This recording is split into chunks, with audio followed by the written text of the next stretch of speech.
¿Qué tal? Buenos días. ¿Cómo están? Buenos días, muy bien, gracias a Dios. Qué bueno, Hermilo. ¿Y el equipo de Mundo de Fe ahí me escucha bien?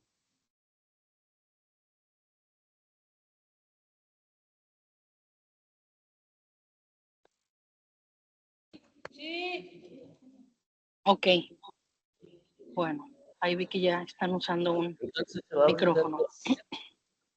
Teología bíblica, ¿no la van a dar? Sí, nada más Sí. cambió al... Ah, ok. Entonces, Correcto. ¿esta es introducción a la Biblia? Ajá, introducción a-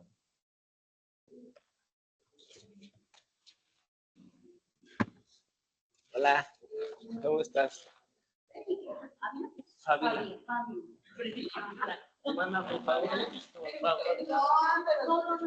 Yo tampoco estoy en el de Mundo de... Hermana, usted nos está agregando a Mundo de Fe. Yo no estoy tampoco, ¿eh? Está agregando la asistencia. Mm.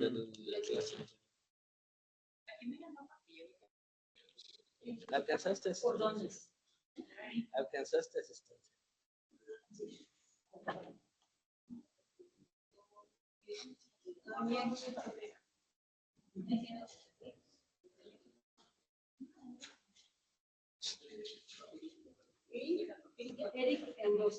Y ya no sé cuál es introducción a la Biblia. ¿Cómo, hermano? Es este, ¿no? Ajá. Ni me acuerdo que nos quedamos hasta acá.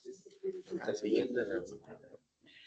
Temario, fue muy cortito, ¿no? Nada más nos dieron el Bueno, temario. Roberto, entonces hoy nos estás acompañando en línea, ¿no? Ok, perfecto. Y del equipo que está ahí presencialmente en Mundo de Fe, ¿faltaría alguien más? ¿Estamos esperando que regrese alguien más o quieren que arranquemos ya? No, ya estamos, ya estamos. Nadie falta, ahí está mi hermano Richard. Perfecto. Bueno, ya nada más de los que se conectan online faltan Nayeli e Irma. Ahí les avisé en el grupo, entonces digo, Voy a si no alcanzan a sumarse ahora, seguro se incorporan en breve. Bueno, pues listo. Digo, arrancamos. Ahí estoy compartiendo la pantalla. Espero que ya puedan ver y que me escuchen bien. Bueno, vamos a hacer un pase de lista muy rápido. Ricardo Rojas y Tania Lisset se encuentran.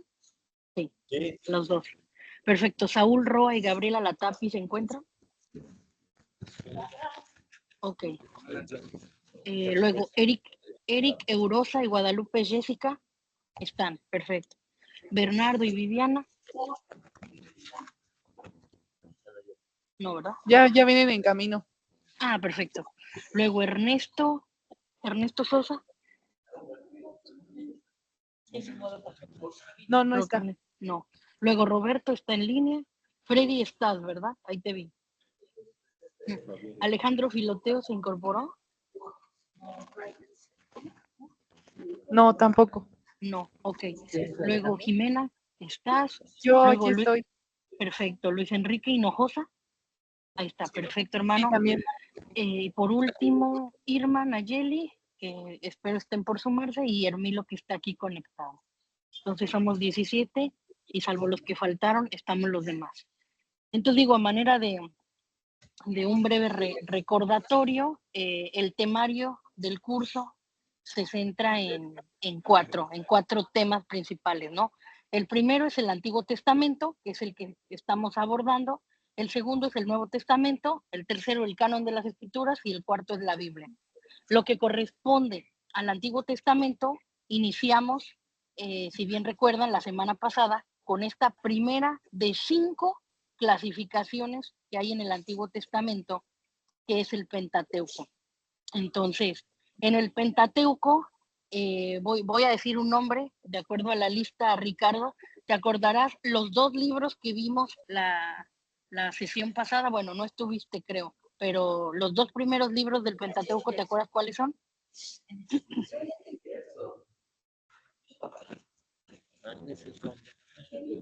Génesis y Éxodo. Perfecto. Y por ahí estará Jimena. ¿Te acuerdas? Ahí dejamos como tarea leer los siguientes 3 libros, ¿no? Que son los que vamos a ver en esta materia. ¿Te acuerdas, Jimena, qué libros nos tocan ver hoy? igual del Pentateuco. Es Levítico, Números ¿Sí? y Deuteronomio. Ok, muy bien. Y solamente para entender un poco, quienes ya tienen libro y demás, ¿pudieron hacer la lectura por casualidad, solo para saber? Ok. Bueno, y los que están en línea, Nayeli y Hermilo, por casualidad ya tienen el libro, ¿pudieron hacer la lectura de Levítico, Números y Deuteronomio? Ok, Hermilo sí, Nayeli no. Ok, Sí. no pasa nada, perfecto. Lo pregunto porque los tres libros los vamos a abordar ahora. Y si bien el libro de la clase de la materia es a través de la Biblia, Levítico está en las páginas 23 a la 27, Números 28 a 34 y Deuteronomio 35 a 38. Es el libro de la materia y es importante que hagan la lectura en casa, porque no vamos a estar viendo en la clase necesariamente lo del libro, ¿no? Entonces, particularmente para la clase de hoy, de lo que vamos a estar repasando de Levítico, Números y Deuteronomio, lo recapitulé del Manual Bíblico Ilustrado, el nuevo Manual Bíblico de Unger, Comentario Bíblico Moody, Usos y Costumbres de los Tiempos Bíblicos, Comentario Bíblico Beacon y Matthew Henry. Entonces, es importante que hagan la lectura, son bien poquitas páginas, son más o menos tres páginas por libro en el de A través de la Biblia, porque la idea es que acá en la clase 1 lleguen con dudas, ¿no? Lleguen con preguntas, y 2, la información que compartamos acá no necesariamente va a ser la del libro de A través de la Biblia. La clase pasada fue la excepción porque no tenían el libro, nadie, ¿no? Entonces, las diapositivas de la clase pasada están muy apegadas al libro de A través de la Biblia, pero a partir de ahora y en adelante va a estar enriquecido con otros comentarios, ¿ok? Entonces, si ven de repente algo en la slide que no le coincide con lo que leyó en A través de la Biblia, es porque es algo adicional, ¿ok? Entonces, sí es importante que realicen la lectura, ¿no? En casa, en el transporte o donde puedan. Digo, la gran ventaja es que son poquitas páginas por libro, y también la gran ventaja es que por sesión vamos a ver pues máximo 2, 3 libros por sesión. Entonces es viable, ¿no? Entonces la verdad que sí es bien recomendable que puedan hacer la lectura. Entonces, arrancando con Levítico, que es este tercer libro del Pentateuco o de la Torá, aquí es importante entender en cuanto al significado, según la Septuaginta es Leveiticón, ¿no? Y según la Vulgata latina viene del latín Leviticus. Cualquiera de los dos, el significado es que es perteneciente a los levitas. Y aquí yo haría una pregunta. ¿Alguien sabe qué es la Septuaginta o alguien sabe qué es la Vulgata latina? Bueno, ahí comentan a Yeli que no. Entonces yo creo que es un buen momento antes de continuar para hacer una breve cápsula. Entonces la Septuaginta. Durante las primeras centurias de la era cristiana, los cristianos usaban esta Biblia griega, que es la Septuaginta. La Septuaginta es la que se conoce como Biblia de los 70 y generalmente se abrevia como LXX, ¿no? Que son los números romanos para señalar 70. Ahora, ¿por qué es importante? Porque es la traducción más antigua que existe en griego koiné, que se acuerdan que koiné es el griego antiguo, ¿no? De los libros hebreos y arameos de la Biblia hebrea. Entonces, por eso es relevante conocer la Septuaginta, o sea, de ahí parte mucho de los nombres y conceptos que hoy conocemos. Y luego, esta es la Septuaginta, repito, es griega, y es la que empezaron a usar en las primeras centurias los cristianos. Luego, en la cuarta centuria, entonces Jerónimo la traduce al latín y la termina de traducir por ahí del 405 después de Cristo. Entonces, cuando él la traduce al latín, es lo que esta versión es la que se llama la Vulgata latina, ¿no? Y muy importante, porque es la que llegó a ser la Biblia de la Iglesia Occidental hasta la Reforma, ¿no? Entonces, Septuaginta, griega, la Biblia más antigua, Koiné, y luego la Vulgata Latina, que es la traducción de la Septuaginta al latín por Jerónimo, 405 después de Cristo, ¿no? Entonces digo, es una breve cápsula o un breve paréntesis para entender lo que estamos leyendo acá del Levítico, ¿no? Entonces, viene del griego leveitikon, del latín levíticos, y que significa perteneciente a los levitas. Ahora, ¿qué tienen que ver los levitas? ¿Se acuerdan que había 12 tribus, no? Entonces, la tribu de Leví es la que el Señor asigna para cuidar del tabernáculo, trabajar en él y ayudar al resto de Israel a efectuar las ordenanzas en ese lugar sagrado. De la tribu de Leví, lo vamos a ver ahora, es que salen los sacerdotes y los levitas. Ahora, ¿todos los sacerdotes eran levitas? Sí. ¿Todos los levitas eran sacerdotes? No necesariamente. Porque había levitas que no necesariamente tenían que ser sacerdotes, sino que se encargaban de cuidar los utensilios, de limpiar, etcétera, ¿no? Entonces, de ahí que tiene énfasis este libro, ¿no? A través de la tribu de Leví. Ahora, ¿qué vamos a ver en Levítico? ¿Cuál es el tema principal? Pues la redención, ¿no? De un pueblo que estaba en cautiverio. En el libro de Levítico vemos que se presenta el plan de Dios para enseñar a su pueblo cómo acercarse a él en lo que sería una forma santa. Y se da énfasis en las funciones sacerdotales, buscando a Dios de una forma reverente y santa, ¿no? Y la palabra santa es una palabra que vamos a estar viendo recurrentemente en este libro. Ahora, la santidad, ¿por qué hablar de santidad y por qué ese llamado frecuente a ser santos, ¿no? Al pueblo de Levítico? Porque la santidad es uno de los atributos de Dios, ¿no? Que van a repasar a detalle en teología. Ahora, a mí me gustó agregar aquí esto que le puse percepciones, porque realmente el libro de Levítico, los autores y los eruditos bíblicos lo pueden entender de diferentes maneras. Una que encontré es una especie de manual que se entregó a sacerdotes y al pueblo de Israel para que supieran cómo realizar la adoración requerida por el pacto. De modo que esta adoración, y me gusta esta división que hace, que sea eficiente para el pueblo, pero que sea aceptable para Dios. Y vamos a estar viendo a lo largo de estos libros, y también lo van a ver en teología, porque hay algunas expresiones que se generalizan y se vuelven recurrentes, pero que realmente son una forma en que el hombre se expresa al respecto, no porque así sea. Por ejemplo, ahora que veamos el tema de sacrificios, un olor fragante, ¿eso significa que entonces Dios puede oler? Lo vamos a ver, ¿no? Pero son expresiones que el hombre crea para poder, para que el hombre mismo pueda entender de mejor manera lo que hay de trasfondo, ¿no? De todo este tipo de ofrendas y adoraciones. Entonces, una especie de manual, ¿no? Es la primera. La segunda, una liturgia. Algunos estudiosos consideran al Levítico como una liturgia porque en Levítico se detallan todos los, por usar una palabra, ritos o dogmas de la religión, a nivel detallado. ¿Cuáles son todos los aspectos relacionados a la religión? En este caso, que estaba presente el tabernáculo, ¿no? Entonces, por eso algunos lo consideran una liturgia. Tercero, otros más lo consideran instrucciones de vida para adoración, porque son las bases para la adoración que finalmente, a la luz del Nuevo Testamento, entendemos que es una relación directa entre nosotros y el Padre, ¿no? Es lo que enseñó Jesucristo en el Nuevo Testamento. Sin embargo, estas son las bases o las instrucciones básicas para una adoración.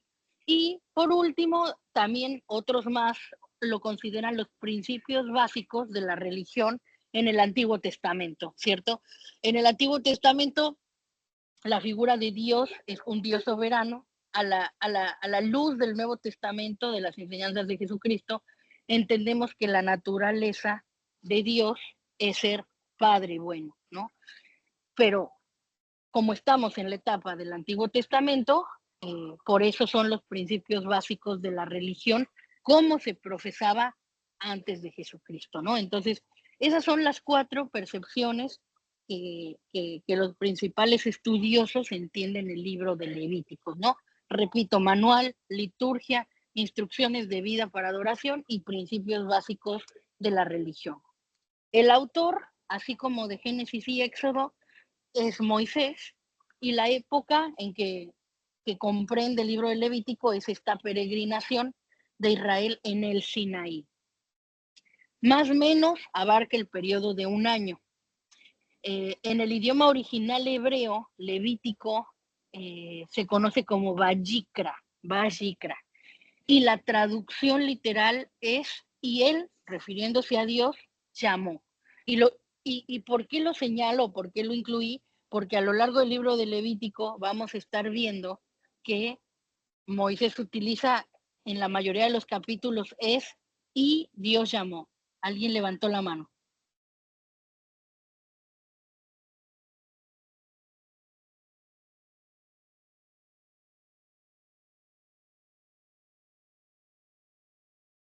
Ahí veo que quitaste el mute, Nayeli, pero no te escuché. ¿Tienes alguna pregunta?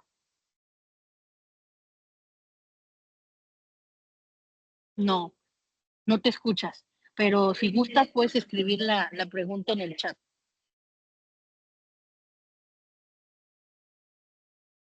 Ahorita la leemos. Entonces, Vayikra y refiriéndose a que Dios los llamó, ¿no? Un pasaje fundamental en Levítico lo encontramos en el 19, versículo 2. Ahí es donde se centra el propósito del libro, ¿no? Que tiene que ver con, habla toda la congregación de los hijos de Israel y diles, santos seréis, porque santo soy yo, el Señor vuestro Dios, ¿no? Y aquí está este llamado a la santidad que va a ser repetitivo durante todo el libro, ¿no? Entonces, una buena forma de resumen lo encontramos ahí en Levítico 19:2. Y también como un dato adicional, en el Nuevo Testamento, en Hechos 7:11, se halla el término del sacerdocio levítico. Vamos a ver, ya lo comentamos en la primera sesión de introducción, pero vamos a estar viendo que regularmente se citan, ¿no? los libros de la ley de la Torá a lo largo de toda la Biblia. ¿Cuál es el libro de la Torá más citado a lo largo de toda la Biblia? Lo veremos ahora. Entonces, bueno, ya vimos la Septuaginta, ya vimos la Vulgata latina. Estos los quise agregar como una cápsula porque creo que da buen contexto de cómo surgen los nombres de los libros. Y todo este detalle lo vamos a ver cuando lleguemos al cuarto tema de Biblia, ¿no? Lo que es traducciones, versiones, glosa, etcétera, ¿no? Pero creo que es bueno desde ahora ya tenerlo ahí visto, ¿no? Déjame checar el chat, Nayi, si pusiste una pregunta, todavía no. No sé si alguno me pudiera ayudar, por favor, a leer el bosquejo que presenta el libro de A través de la Biblia sobre el Levítico. Alguien que tenga el libro a la mano, que pudiera leerlo rápidamente.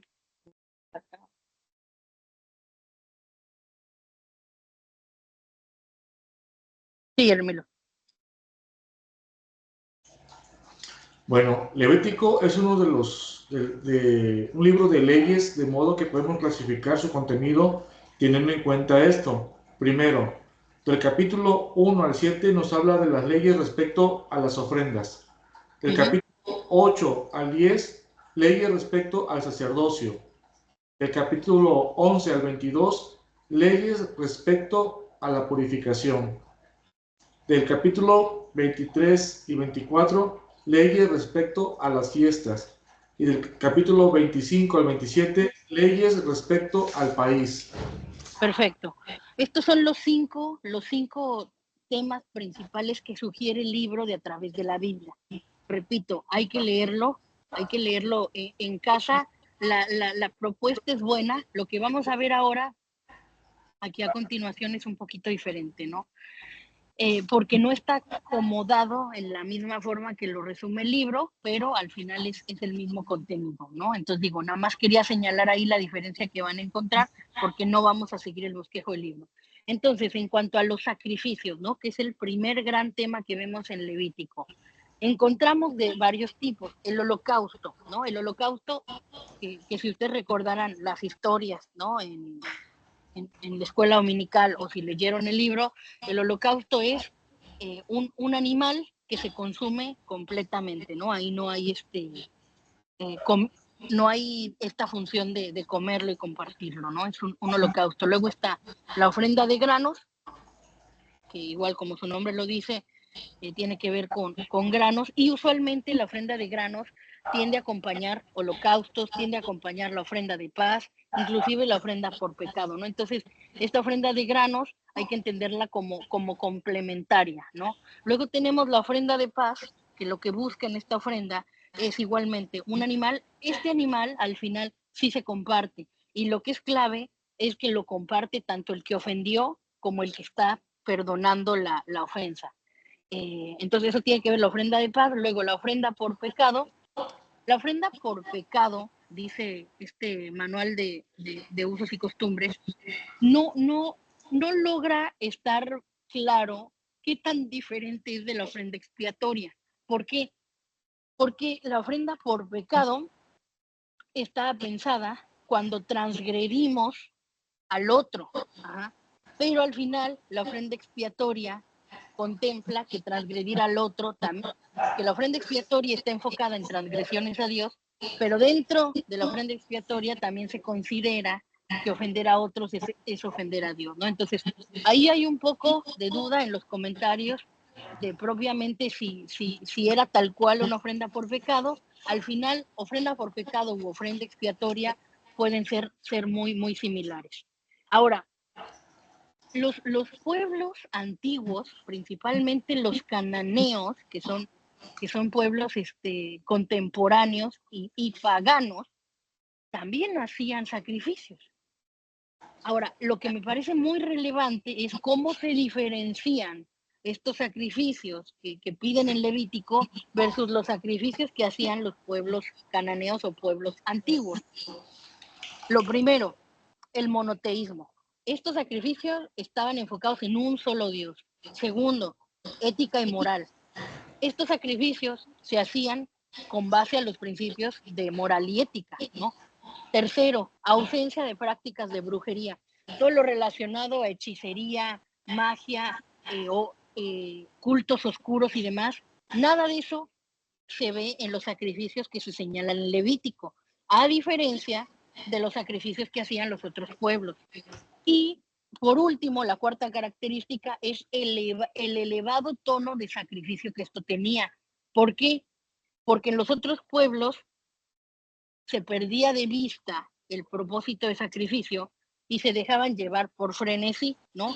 Y ahí explican los eruditos que ese frenesí traía pues una serie de prácticas paganas que seguramente ustedes conocen, que vienen ahí enlistadas también, ¿no? Entonces, los sacrificios del Levítico, del pueblo de Israel, cumplían con esas cuatro cosas: monoteísmo, ética y moral, ausencia de prácticas de brujería y el elevado tono sacrificial, que es lo que los diferenciaba versus los otros pueblos. Entonces, sacrificios. 2, sacerdocio. En este segundo punto, lo que vemos de las diferentes estudios y teorías es que se resumen en 3 grandes puntos. También lo hace el libro de A través de la Biblia. El primero es la consagración. Y aquí es importante señalar que esta consagración la hace Moisés, Aarón y a sus hijos, ¿no? Que Aarón y sus hijos son los que van a ser los sacerdotes. Ahora, esto hace a Moisés de alguna forma el primer sacerdote, porque él hace toda esta consagración por primera vez para Aarón y a sus hijos. Ahora, un dato importante que también comentan los manuales es la presencia de sangre en la oreja, mano y pie de Aarón, la primera vez que lo hacen. Ellos lo hace Aarón como una señal de dedicación total, de que su vida antes y después tiene este parteaguas, ¿no? A partir de que es consagrado, ¿no? A partir de que es consagrada esta familia, de la cual se derivan todos los sacerdotes. Entonces, el primer punto, la consagración a cargo de Moisés. El segundo punto, el servicio, ¿no? Una vez que son consagrados, ¿qué hace Aarón y sus hijos? Hacen una ofrenda por pecado, hacen un holocausto y hacen una ofrenda de paz, ¿no? La ofrenda de paz que comparten con el pueblo. Entonces, son varios acontecimientos que son relevantes porque demuestran esta dedicación total, ¿no? Que tienen ahora a esta nueva investidura. Y por último, el punto que se revisa durante todo Levítico es esto que llaman sacrilegio, que tiene que ver básicamente con este pecado, ¿no? Que también le dicen que hicieron los hijos de Aarón como sacerdotes, y que lejos de verlo, ¿no? Como un castigo de Dios, hay que entender el trasfondo, ¿no? O sea, ¿qué pasó? Los hijos de Aarón como sacerdotes ofrecen un sacrificio, pero a su manera, no como se señaló en las leyes en Levítico, no como se definió, sino que lo hicieron a su manera. Y adicional, los comentarios reflejan que también hubo abuso de bebida. Entonces, este abuso de bebida, ¿en qué condición llevó a los hijos de Aarón, ¿no? A hacer las cosas diferente de como fueron indicadas, creyendo que lo hacían a su manera, ¿no? Y entonces todo esto es lo que los lleva a este que se conoce como el sacrilegio y que finalmente termina con su muerte, ¿no? La consecuencia es su muerte, ¿no? Entonces, ese es otro hecho relevante del sacerdocio. ¿Qué más vemos a lo largo del Levítico, además del sacrificio y sacerdocio? Pues es un conjunto, ¿no? Un resumen de las leyes de la vida diaria.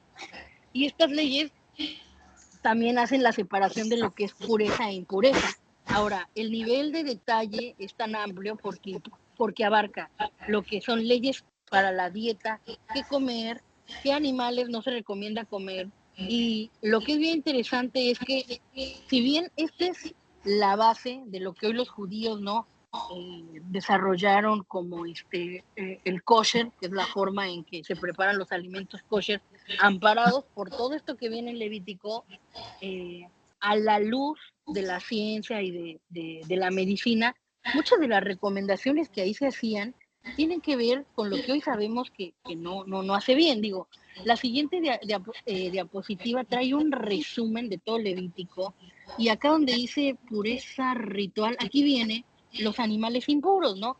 ¿Y qué tiene que ver con impuros? Si bien a nivel bíblico se interpretó de alguna manera, pues tiene que ver con la higiene, ¿no? Con la higiene de los alimentos. Lo vamos a ver ahora.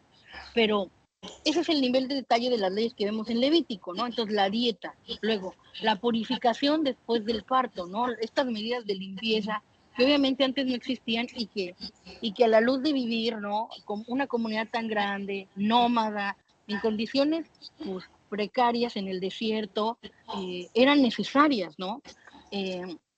También habla de la impureza por enfermedades cutáneas, lo que constantemente va a estar llamando ahí lepra, que no necesariamente es la lepra tal cual diagnosticada, y desde ahí vienen ejemplos. Me llamó mucho la atención, habla de la madera de cedro como medicina, un hisopo, que básicamente era la mejorana como un antiséptico, y bueno, por último también habla de las impurezas físicas, ¿no? Los fluidos, tanto del hombre como de la mujer, y básicamente el centro es el lavado, ¿no? Cómo evitar las infecciones, pues a través del lavado, ¿no? Y que hoy, hasta el 2024 o 2022, cuando tuvimos la pandemia, una de las principales medidas para evitar la propagación era el lavado de mano, ¿no? Adecuado. Entonces, desde ahí están los principios. Es muy, muy interesante porque cuántos años han trascendido, la verdad está escrita desde hace siglos, desde hace milenios, y al día de hoy siguen siendo prácticos. Entonces, esa es la parte interesante, ¿no? De las leyes que detalla Levítico. ¿Qué otra cosa es importante? El día de la expiación, que es el 10º día del 7º mes, el mes que se conoce como Tishri, que básicamente es en septiembre y octubre. También de este día de la expiación, de este sacrificio, tenemos una perspectiva neotestamentaria en Hebreos 9:10, vale la pena que lo revisen, porque es su aplicación en el Nuevo Testamento. ¿Qué más tenemos a lo largo del Levítico? Las leyes éticas y morales. Se dedican un par de pasajes a hablar de ofensas, ¿no? Ofensas sexuales y las ofensas graves castigables. Y por último también cerramos con las fiestas. Entonces, muy rápido las voy a mencionar desde el día sábado, que es el séptimo día que vimos desde el Génesis para el reposo, la Pascua y los 7 días de panes sin levadura, que más o menos esa festividad sucede entre marzo y abril. Luego viene la fiesta de las primicias, que propiamente es en abril, la fiesta de las semanas, o también llamado Pentecostés, que también se conoce como la cosecha, en el mes de junio.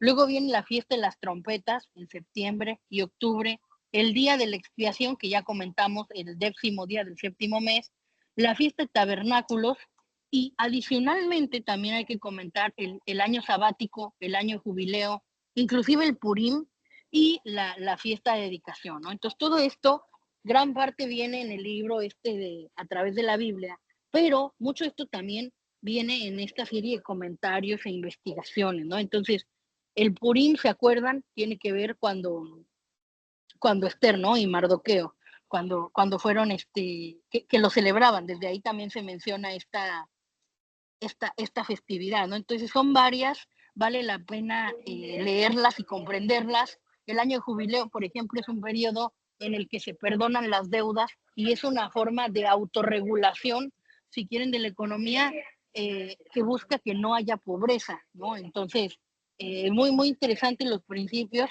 que a la luz hoy, ¿no? del 2024, los judíos hoy siguen siendo representantes de una economía ordenada, ¿no? Entonces, entender de dónde surge todo y cómo está relacionada, pues la verdad es que es muy interesante, ¿no? Entonces, luego viene esto que les comentaba, este tipo de expresiones, olor grato a Dios, ¿no? Entonces, dice uno de los comentarios que realmente es una forma humana en que el hombre trata de expresar que a Dios le satisfacen las ofrendas.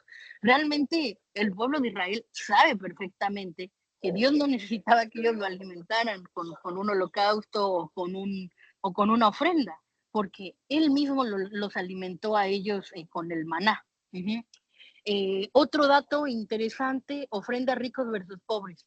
Si recordarán, cuando habla del animal que hay que elegir para el holocausto y para las ofrendas, dice que tiene que ser del rebaño un animal perfecto. Ahora, la gente menos favorecida que no tiene animales, ¿qué tenían que dar? No sé si alguien se acuerde, ¿qué tenían que ofrecer los pobres? Tórtolas o palominos. Correcto, tórtolas o palominos. De modo que al final todos, sin excepción, son partícipes de estas ofrendas, ¿no? Entonces digo, nada más quería mencionarlo porque inclusive hasta eso estaba previsto en estas leyes. ¿Qué vemos aquí? A lo mejor lo podrá ver mejor Hermilo, Nayeli y todos los que están en el mundo de fe, espero puedan verlo en la pantalla. No se preocupen, ya saben que yo les mando las diapositivas cuando termine la reunión. Vemos un resumen general, ¿no? De Levítico.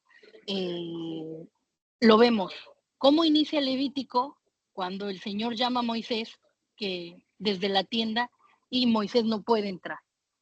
Pasan todas las leyes estas y el último capítulo de Levítico y el primero de Números, el Señor habló a Moisés finalmente en la tienda. Entonces, esta representación visual lo que trata de señalar es la recepción o el recibimiento de todas estas leyes y sobre todo orden, porque Dios es un Dios de orden. Entonces, estas leyes lo que vienen a reflejar es el orden que se transmite al pueblo y con el cual, una vez que lo reciben, ya Dios habita en la tienda, ¿no? Con Moisés. Entonces, este resumen me parece muy, muy bueno, muy dinámico, porque viene inclusive por los capítulos, ¿no? Así como también el libro tiene su propuesta de los cinco temas que resumió Hermilo y que también lo señala por capítulo, este también. Del 1 al 7 habla de los sacrificios rituales, del 8 al 10, lo de los sacerdotes que comentamos, de cuando Moisés lo consagra y luego el famoso sacrilegio de los hijos de Aarón. Del 11 al 15 vemos la pureza ritual, ¿no? Que tiene que ver con todas estas leyes, ¿no? Que comentamos en cuanto a limpieza y demás, y tradiciones y alimentos y animales impuros. Y ahí y hace una explicación, ¿no? La impureza es muerte y la pureza es vida. Arriba viene Dios es santo, vida, bondad, pureza, justicia, y que les digo, la santidad es un atributo de Dios que van a estudiar a detalle en teología.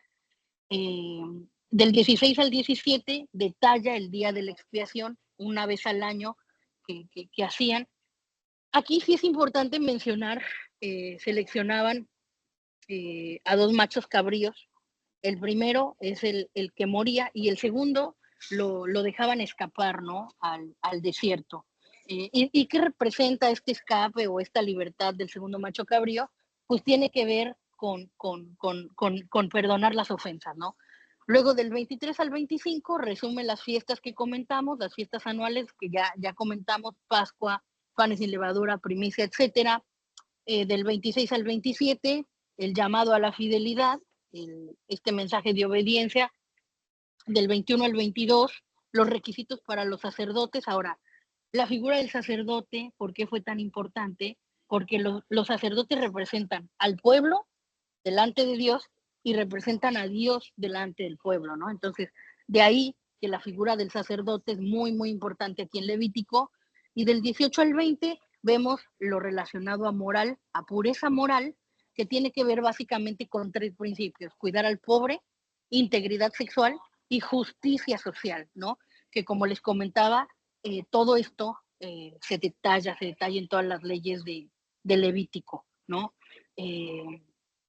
Y bueno, recordar, Israel fue llamado a vivir de manera diferente a los cananeos, ¿no? Los cananeos, por citar un ejemplo claro contemporáneo, pero realmente se tenía que diferenciar del resto de pueblos paganos.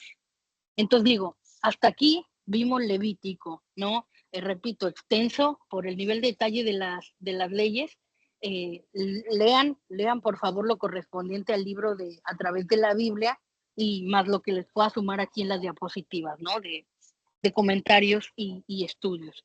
Entonces, el cuarto libro del Pentateuco y el cuarto libro de la Biblia y el cuarto libro del Antiguo Testamento es Números, ¿no? Entonces, Números, por su nombre, ya es un poquito curioso, ¿no? ¿Cómo es que le asignan este nombre al libro? Bueno, ¿qué tenemos al respecto? El libro de Números tiene este título cuando se traduce al griego, ya que contiene el relato de los 2 momentos en que Moisés hizo de alguna forma un censo, ¿no? Contó a todos los del pueblo de Israel. Lo vemos en Números del 1 al 4 y el segundo en el 26. Algunos hebreos los llaman Vashedaber, la primera palabra del libro en hebreo que significa habló, ¿no? Y otra vez vemos esta relación directa de Dios con su pueblo, ¿no? Ese nombre parecería ser el más apropiado, ya que el libro de Números abarca más de 150 relatos en los que Dios le habla a Moisés. Ahora, este libro, también en hebreo, pero de forma más común, se le conoce como Bemidbar, y significa en el desierto, y desde luego tiene que ver con el lugar en el cual se desarrolla la historia de todo el libro de Números, ¿no? Entonces, el autor igualmente es Moisés. La época son estos 39 años en el desierto, más o menos abarcando del 1490 al 1455 antes de Cristo, y el idioma original en que fue escrito fue el hebreo. Ahora, el bosquejo que propone a través de la Biblia básicamente son 3 divisiones o 3 momentos. El primero es en el Sinaí, del 1 al 9, luego de Sinaí a Cades, capítulos 10 al 19, y luego el tercero de Cades a Moab, capítulos del 20 al 36. Ahora, ahí yo les agregué, como pueden ver en la pantalla, otras propuestas que afortunadamente todas coinciden. Entonces, en otros libros, en otros comentarios, lo dividen la salida de Sinaí, segundo, viaje a través del desierto, y tercero, preparación para la tierra prometida. Y otra propuesta es, primer lugar, Sinaí, segundo lugar, Parán, el desierto, y tercer lugar, Moab, ¿no? Al final, a nivel geográfico, coinciden. Entonces, para esto, aquí está el mapa, ¿no? Lo que es el Sinaí, ¿no? Todo el pico, ¿no? Que vemos aquí, el pico invertido, básicamente todo eso es el Sinaí, ¿no? El monte Sinaí, que está todavía más al sur, la península del Sinaí, que está más al norte, ¿no? Entonces ahí todos coinciden que es el primer gran momento donde se desenvuelven números. El segundo gran momento tiene que ver aquí, en Cádiz, en esta región, o también la llaman el desierto de Parán, que al final vuelve a ser esta segunda región. Y por último, la tercera región, que es Moab, ¿no?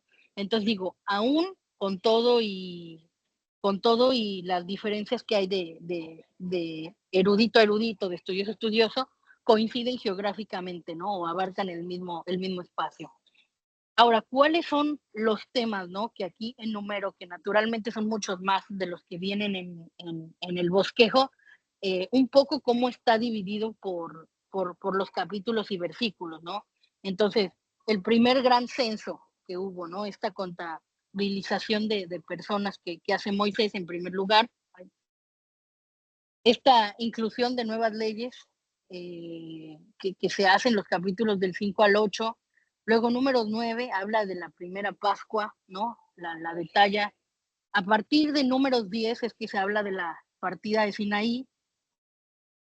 En el 11 vemos este pasaje en donde los israelitas de alguna forma se dejan llevar por sus deseos.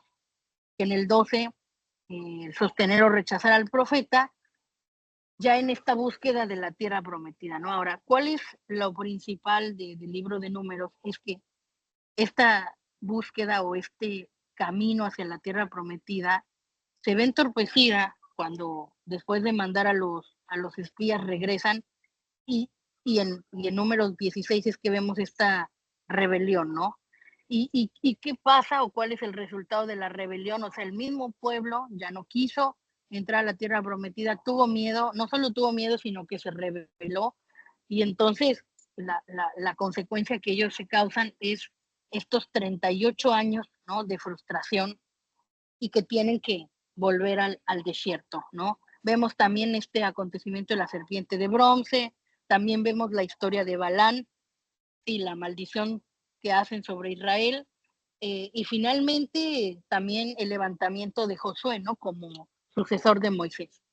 Entonces, ¿qué es lo relevante? Repito, si bien el pueblo tiene miedo, ¿no? Después de lo que averiguan los primeros espías, no solo tienen miedo, sino que se rebelan, y entonces la gran consecuencia final es que ellos ya no llegan a la tierra prometida. Entonces los vemos durante números regresar al desierto, y lo último que vemos son estas instrucciones, ¿no? Que van a recibir para entrar a la tierra prometida, ¿no? Entonces, así es como los principales acontecimientos dentro del libro de Números, y que obviamente nos llevan a lo que vamos a ver ahora en Deuteronomio. Igualmente les incluí un resumen ahí visual. Aquí trae, ¿no? Desde el éxodo de Israel, el pacto en el monte Sinaí, cuando rompen el pacto que desobedecen, la construcción del tabernáculo y la consagración de sacerdotes, y finalmente, que es cuando inicia todo este número, es la salida a la tierra prometida. Entonces, aquí en este resumen vemos que igual lo divide en tres partes, ¿no? Entonces, la primera es el monte Sinaí, el censo, inclusive en esta parte es cuando se acomodan físicamente las 12 tribus, y hay un repaso sobre las leyes de la pureza ritual. Ahora, una vez que sucede todo esto en el monte Sinaí, es que en los capítulos 10 y 12 se registra este viaje.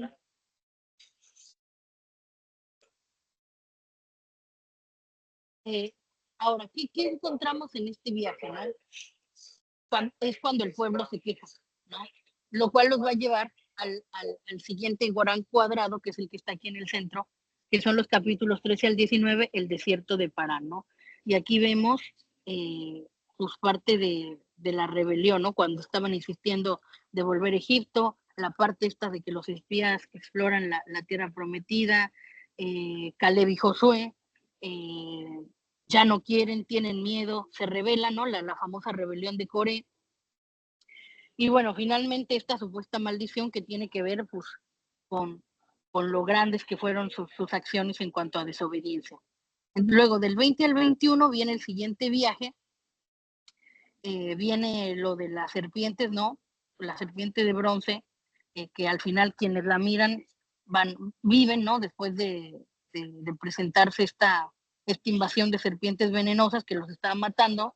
Y finalmente a los últimos capítulos 22 y 36, que sucede en las llanuras del Moab, ¿no? Entonces, ahí es donde sucede el segundo gran censo, es donde está la batalla y ellos tienen la victoria, ¿no? Entonces, ahí vemos también que varias tribus se asentaron y hasta ahí es donde llega el pueblo previo a entrar a lo que vamos a ver ahora en Deuteronomio. Entonces, números a grandes rasgos, resume estas 3 estados y 3 regiones y los 2 viajes que hay en el intermedio, ¿no?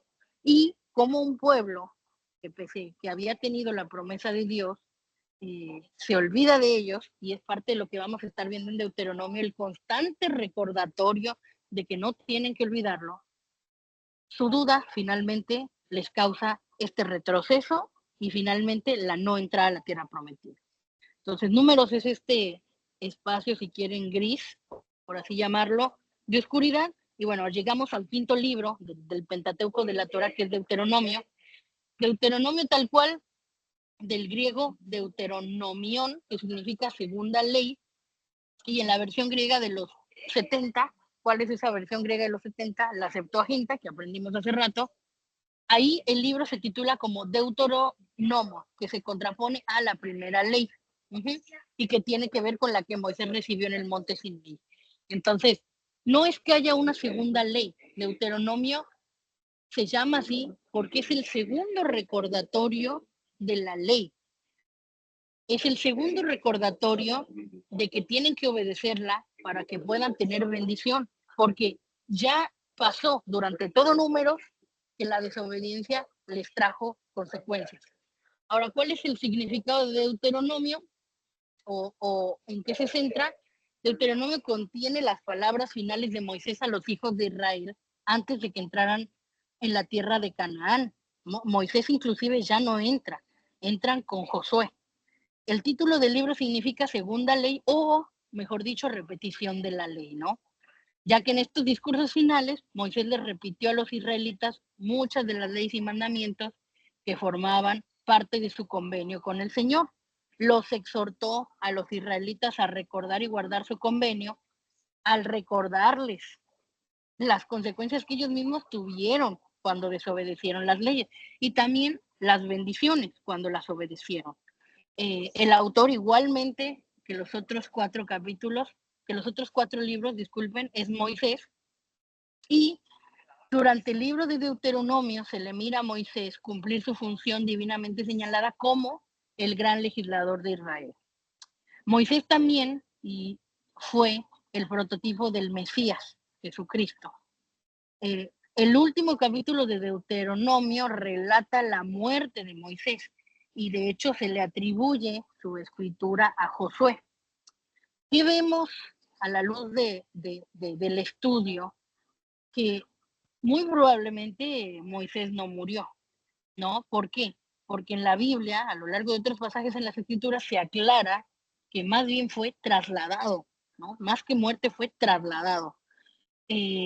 Ahora, se le atribuye a Josué porque inclusive este último capítulo tiene tintes de haber sido una injerción tardía, que tuvo que haber escrito un seguidor cercano de Moisés. Por eso es que se lo atribuyen a Josué. Entonces, si bien el último capítulo de Deuteronomio habla de la muerte, a la luz de la escritura sabemos que no necesariamente fue una muerte, más bien fue un traslado. Ahora, ¿en qué periodo es Deuteronomio? Unos 40 años después de que el Señor sacó a los hijos de Israel de Egipto. Recuerdan, ya habían pasado 38 años en el desierto, ¿no? Un pueblo errante en el desierto. Entonces ahí Moisés pronunció estos discursos y los hijos de Israel, dice, están acampados al lado este del río Jordán. Deuteronomio se escribió en hebreo y más o menos abarca una época de 2 meses, Deuteronomio en las llanuras de Moab. Ahora, de lo que vamos a ver aquí en el resumen final, es este establecimiento del Shema, ¿no? Que aún al día de hoy muchos judíos, sobre todo los ortodoxos lo pronuncian hasta 2 veces al día, ¿no? Es una oración que básicamente tiene que ver con: escucha, oh Israel, el Señor es nuestro Dios, el Señor uno es, amarás al Señor tu Dios con todo tu corazón, con toda tu alma y con toda tu fuerza, ¿no? Esto está en Deuteronomio 6, del 4 al 5. Este Shema surge como el llamado de Moisés a la fidelidad del pacto, y como se podrán dar cuenta, es un resumen de los mandamientos, ¿no? Y que es muy similar al mandamiento final que también Jesucristo manda, que básicamente es: amarás al Señor tu Dios con todo tu corazón y a tu prójimo como a ti mismo, ¿no? Se ha comentado que ese gran mandamiento de Jesús es el que resume los 10 de Moisés, y bueno, que también vemos que de alguna forma se plasma en el Shema. ¿Qué más del libro de Deuteronomio? Se divide, así lo hace también el libro de A Través de la Biblia, en los 3 grandes discursos, ¿no? El primer discurso, del 1 al 4, que hace Moisés, y básicamente es un recordatorio a las peregrinaciones que hicieron, ¿no? El segundo discurso, capítulos del 5 al 26, lo dividen en 2 partes. Primero, los 10 mandamientos y una exposición práctica de estos, y el segundo, un código de leyes, ¿no? Que constituye el núcleo de todo el libro, y tiene que ver con repaso de la ley. El libro de A Través de la Biblia lo ve como obedezca, ¿no? El bosquejo del libro, el primero lo llama recuerde, al primer discurso, recuerde la peregrinación de Israel. El segundo, obedezca, repaso de la ley. ¿Qué ley? Lo que les comentaba arriba, que tiene que ver con los 10 mandamientos y el código de leyes. Y el tercer discurso, que tiene que ver con los capítulos del 27 al 30, es esta renovación del convenio o pacto, ¿no? Entre Dios y el pueblo de Israel, así como este anuncio o esta profecía, que algunos usan la palabra profecía, de las bendiciones, ¿no? Que habría si son obedientes, y asimismo las maldiciones si es que son desobedientes, ¿no? Y qué es lo que el libro de A Través de la Biblia resume en tercer lugar como: preste atención a qué, a las profecías del futuro de Israel, ¿no? Y que no son nuevas, ¿no? Al final creo que se resume a lo que conocemos, ¿no? La obediencia trae bendición, la bendición trae multiplicación, y la desobediencia naturalmente trae consecuencias, ¿no? Y consecuencias pues, no positivas. Ahora, aquí les agregué hasta abajo un dato que me pareció importante: la frecuencia con la que citan Deuteronomio en las escrituras. De los 5 libros de Moisés, Deuteronomio es el que se citó con mayor frecuencia de los profetas del Antiguo Testamento. También se alude o se cita a Deuteronomio casi 100 veces en el Nuevo Testamento. Jesús utilizó versículos de Deuteronomio para desechar las tentaciones de Satanás y para explicar cuál era el mandamiento de la ley, ¿no? Este gran resumen que Jesús hace en el Nuevo Testamento, ¿no? Entonces, este dato me parece bien importante. Si pueden buscar Deuteronomio 6:13 y Mateo 4, ahí vamos a ver lo de las tentaciones de Satanás, y luego de Deuteronomio 6:5 y Mateo 22:36, el gran mandamiento, ¿no? Igualmente, aquí les incluí un resumen visual, lo van a tener ahí en sus teléfonos, que resume un poco de estos 3 grandes momentos, ¿no? El primer discurso de apertura, el segundo, el recordatorio de la colección de leyes, y por último, el discurso final y la muerte de Moisés, ¿no? O traslado. Entonces digo, el tiempo ya nos ganó, nos quedan 6 minutos. Las diapositivas se las voy a compartir, repito, muy importante que se pongan al corriente con la lectura de A Través de la Biblia. Lo que viene aquí no necesariamente es lo que repasamos en la clase. Para la próxima reunión nos queda la tarea de leer lo que ya es la segunda categoría, ¿no? Los libros históricos, Josué, Jueces y Ruth. Entonces traten de leerlo para que podamos comentar, para que puedan traer dudas. Es lo que se nos quedaría de tarea, ¿no? Para el próximo sábado 23 de noviembre. Espero que puedan leer Josué, Jueces y Ruth. Y hasta aquí, no sé si hay alguna pregunta antes de que pasemos a teología.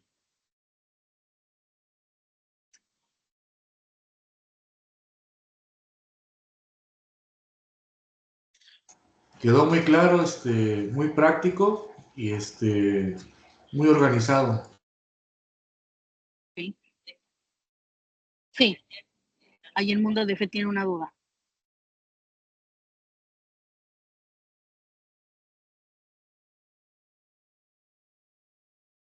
No sé si estén hablando del mundo de fe. Alguien levantó la mano, pero no escucho. Preguntan si era Deuteronomio 6:13 y Mateo, ¿qué era? Para compararlos. Sí. Bueno. ¿Sí me Sí. escucha? Sí, es Mateo, es Deuteronomio 6:13 y Mateo 4 del ¿Y 1 el al otro? 11. El otro es Deuteronomio 6:5 y Mateo 22:36. Mateo 32.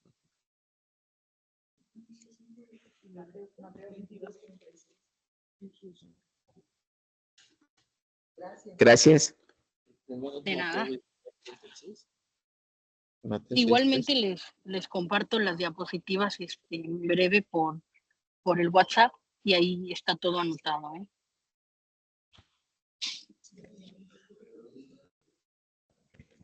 Bueno, pues si no hay alguna otra duda, entonces hasta aquí llegaríamos para que tengan 2-3 Yo minutos. tengo ¿Sí? una duda.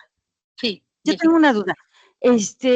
Bueno, mi pregunta, yo tengo poco a quien son dudas a lo mejor muy básicas, pero ¿cómo se llama? Pero bueno, es mi duda. Bueno, es que veo que ha escrito los libros Moisés. Yo digo que Sí. en qué época fueron escritos por él, o sea, porque escribe Génesis, que fue el principio, el inicio, todos estos, pero ¿en qué momento es cuando Moisés escribe todos estos libros? Un momento. ¿No se oye? ¿No se escucha? Sí. Preguntas en qué momento los escribió. Bueno, digo, aquí lo importante es recordar que una vez que los acontecimientos suceden,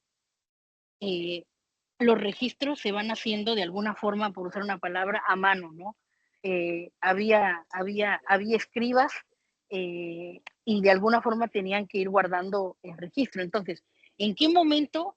La respuesta sería, pues, hasta un par de años después de que sucedieron los acontecimientos.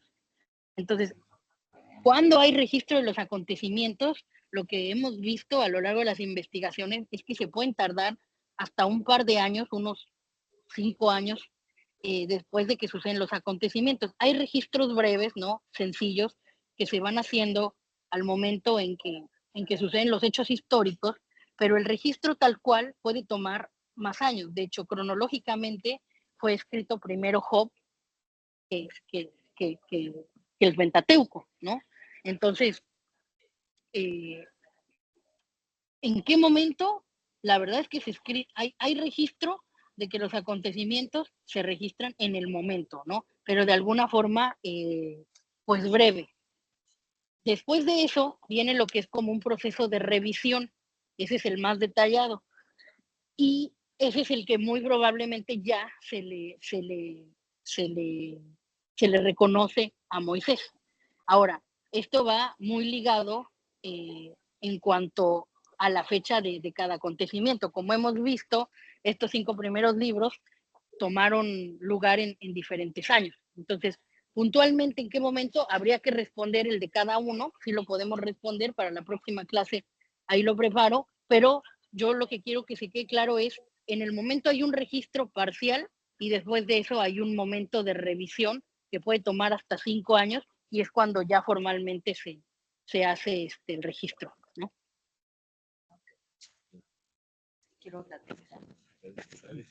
Muchas gracias. Ok, gracias.